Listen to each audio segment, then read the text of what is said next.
Ayan, what's up? Good morning guys. For today's video guys today is Sunday at pupunta tayo ngayon sa daycare para i-prepare na itong ating wall fan para bukas Monday ay nakakabit na ang kanilang wall fan.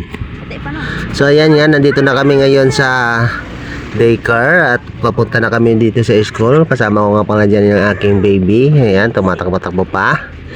Ayan. So this time guys, papasok na tayo dito sa daycare at yan, na-open na nga pala yan ni Ma'am Vic kasi sinundo namin si Ma'am Vic dyan guys. So yun guys, ito na yung ating wall fan. Kasama natin si Ma'am Vic. So ayan guys, nanghiram na rin tayo ng barena guys kay Uncle J Anuncio. Ayan, shout out sa inyo Uncle J Anuncio sa pagpapahiram ng ating barena. Ayan, at sinukat na nga natin ito guys, yung butas, at para hindi tayo magkamali. Ayan, pero siyempre kahit anong gawin nating pagpipilit tao lang tayo, talagang nagkakamali pa rin talaga tayo, no?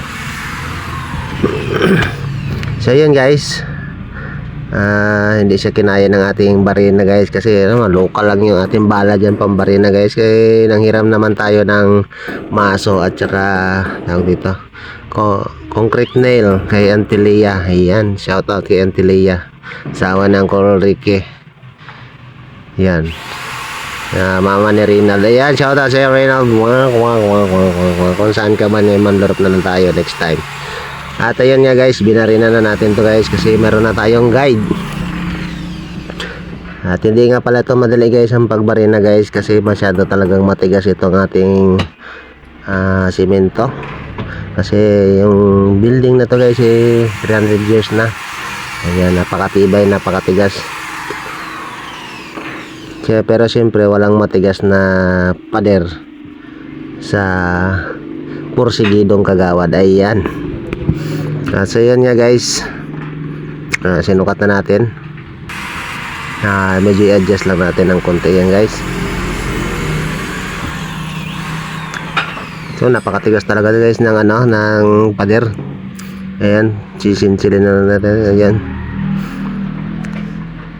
at nabutas na nga guys, at yun, lalagyan na natin ng tornilyo yan para sa pagkakabitan ng ating wall fan. Ayan, so sa mga nanonood dyan ng ating video guys, paki-like na guys, at saka mag-comment na nga kayo guys. Huwag kayong puro react dyan guys, mag-comment kayo, baka meron kayong mga violent reaction dyan guys, sabihin nyo guys, huwag kayong mahiya. Ayan, so ito na guys, ikakabit na natin. So dito is medyo sobrang dikit pala dun sa pader yung pagkarga natin kanina, so i-adjust naman natin yan guys. At ayun guys, yun, kumapit na. Pero ayan, balik ulit natin guys kasi ang hirap talaga pag first time. Ang hirap ipasok doon guys sa butas, yung dalawang butas sa likod guys. Ayan, yun, adjust na natin, ibaba ng konti. Ayan, tapos higpitan ulit natin guys. Ayan, kailangan mo higpitan guys para hindi mahulog sa iba. Alright, at yun guys, nakabit na natin. Ayan,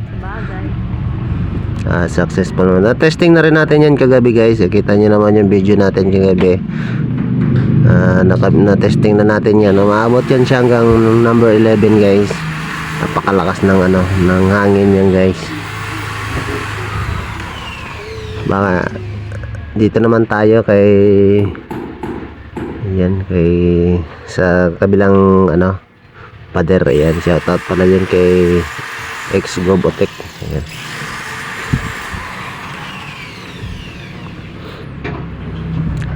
Ayan, ang barina na tayo guys, at lalagay na natin. At so yun nga pala guys, yung isang wall pa natin ay hindi pa natin na-assemble, kaya assemblein muna natin yan guys. Ayan, yan mga nagtatanong guys. Ayan, dati din akong sales representative ng appliances ng Sharp. Ayan, kaya marunong tayo dyan mag-install. Ayan, marunong din tayo ng mga mag-sales talk, ng mga marketing strategy. Ayan. Kasi nagtitraining yan guys bago ka makapasok sa company ng Sharp bilang isang dicer. Ayan, magtitraining muna kayo dyan guys.